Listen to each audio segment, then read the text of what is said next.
everybody. Welcome to my new channel that I'm starting today. The old one was a little clusterfucked and all over the place. This one's going to be a little more focused. And I'm going to kick it off with a subject that's a little bit late in the making, but I just recently acquired this and I wanted to talk about it a little bit.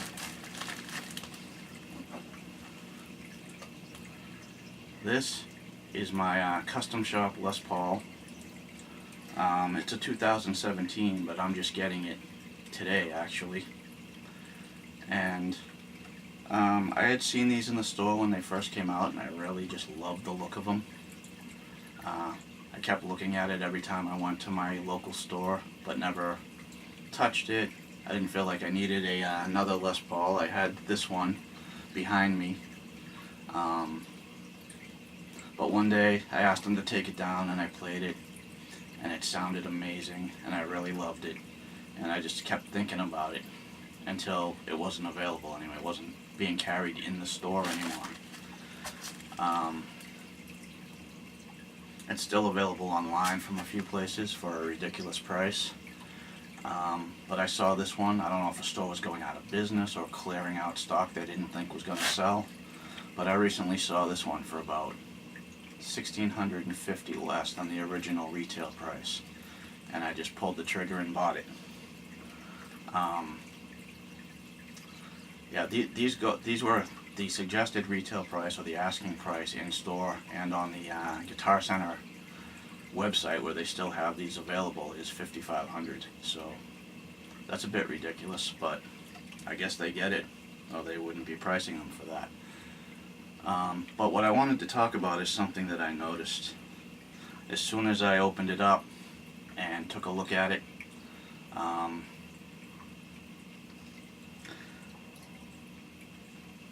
the intonation, you'll notice on the bridge that these saddles, the adjustable saddles, are like straight across and in line with each other. They're not even close when you play the octave at the 12th fret. I think the two outside strings, the two E's, are fairly close but not quite right, and the rest of them are way off, don't even come close to being the right note. So basically this guitar is unplayable the way it arrives. Let me give you a better look at what I got. Yeah, I mean, have you ever seen a guitar properly set up where all the saddles are perfectly in line like that? Now keep in mind that Gibson just went through some bankruptcy, and even though they seem to have come out of it okay and are continuing on, they closed their custom shop, and I don't know if it'll ever reopen. But can you imagine, since not every guitarist is also a guitar tech, can you imagine somebody paying, I mean, even if you talk to the salesman in the store or get a discount on it, or wait for one of the online sales where you can knock, $500 off the price or whatever. Can you imagine somebody paying $5,000 for this, waiting for it to come, receiving it, getting a guitar that they really can't play yet, and having to send it right out for a setup to get to a playable state? That's absurd. And coming from the custom shop, I would have expected much better than that. This guitar needs to arrive. Obviously, the action and stuff is individual.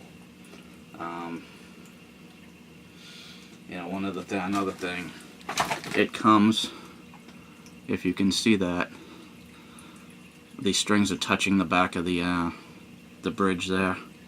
Something that most people don't like it to do, even though it's supposed to run between the bridge and the nut. But usually you adjust it so it doesn't do that, it doesn't touch there. You would think that for a custom shop guitar it would come ready to play. Granted, you might have to adjust the action, and if you adjust the action you'll have to readjust all this stuff. But the way this came, for the money they asked for it, absolutely embarrassing. And that might explain some of their financial troubles, if you ask me. Do they care about the product they're putting out? I mean, they made this great guitar. Great guitar. It's a fantastic instrument. But you get it, and you get disappointed when you can't use it right away. For the money you paid, There's no excuse for that. So I don't know if they'll ever reopen their custom shop, but even their standards and traditionals and classics and whatever need to come better than this. And that's pretty much all I wanted to talk about today.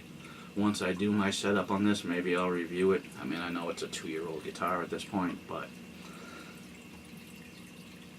they're still available, and the custom shop may or may not reopen, so I might do a review on this once I get it set up. But for now, that's it.